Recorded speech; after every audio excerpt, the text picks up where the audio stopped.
So we have been learning about adjectives, which an adjective is a word that describes or modifies a noun or a pronoun. This week we're going to talk about comparing with adjectives.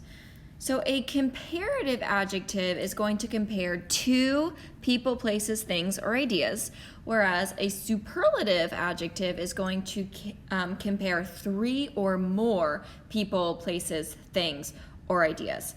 But there's a few rules that we have to follow when we are making adjectives comparative or superlative. So the first rule is for adjectives ending in E, you drop the E and add ER or EST. Now, I normally have people that say, why can't we just say add R or add ST? That's true if you can remember that. However, the adding ER or EST is kind of the pattern, which is why we say drop the E first so that you don't do two E's. Okay, so if the adjective was cute, to make it comparative, so if you were comparing two puppies, you would say this puppy is cuter than the other puppy, and you would have to drop the E and add ER. If you were comparing more than two puppies, you would say this puppy is the cutest puppy in the group. So you would have to, again, drop the E and add EST. So pretty basic. The next rule is that for adjectives ending in a consonant preceded by a single vowel, you must double the final consonant and add ER or EST. For example, mad. With mad, you have a consonant, which is D at the end, but right before it, you have a single vowel. And remember, vowels are A, E, I, O, U, and it is a single one. So it's not double, it is single. So if you have a single vowel and one consonant, you must double that final consonant before you add ER or EST. So for the adjective mad, you might say Miss Allen is mad. However, if you were comparing two teachers, you might say Miss Allen is madder than that other teacher, in which case you would have to double the D and add ER. If you were comparing a whole group of teachers and I was the maddest one, you would say Miss Allen is the maddest teacher in the building. So you would, again, double the D and add EST.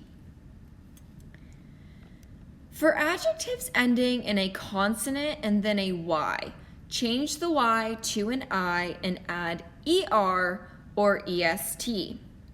So when you have a consonant like in and then a Y. So if you were to have a vowel before the Y, you would not do this. However, because there's a consonant and a Y, you have to change the Y to an I before you can add ER or EST. So for the verb funny, that comedian is funny. If you are comparing more than one comedian, you would say that comedian is funnier than the other one. So you'd have to, again, change the Y to an I and add ER. And if you were comparing a whole room full of comedians, you would say this comedian is the funniest one I've ever seen. So you, again, would double or change the Y to an I and add EST. Now the last rule that we're going to talk about is for longer words. So I like to say really like 3 syllables or more, and I personally clap syllables out, or you can do the whole like chin drop thing where you put your hand under your chin and count the amount of times that it drops. But typically like 3 to 4 or more syllables in a word, and you're going to have to use more or less to form the comparative, or most or least to form the superlative. And they show you more or less because it can really go either way depending on how you're describing it. So if you're comparing students, you could say this student is reliable. However, if you're comparing two students, you could say this student is more reliable than the other one. So, but you could also say this student is less reliable than the other one. Reliable, 4 syllables, okay? So longer words. Now, if you were comparing one student to all of the rest of the students, you would have to use most or least. So that is the most reliable student in the class. So you would say most, or you could say that is the least reliable student in the class.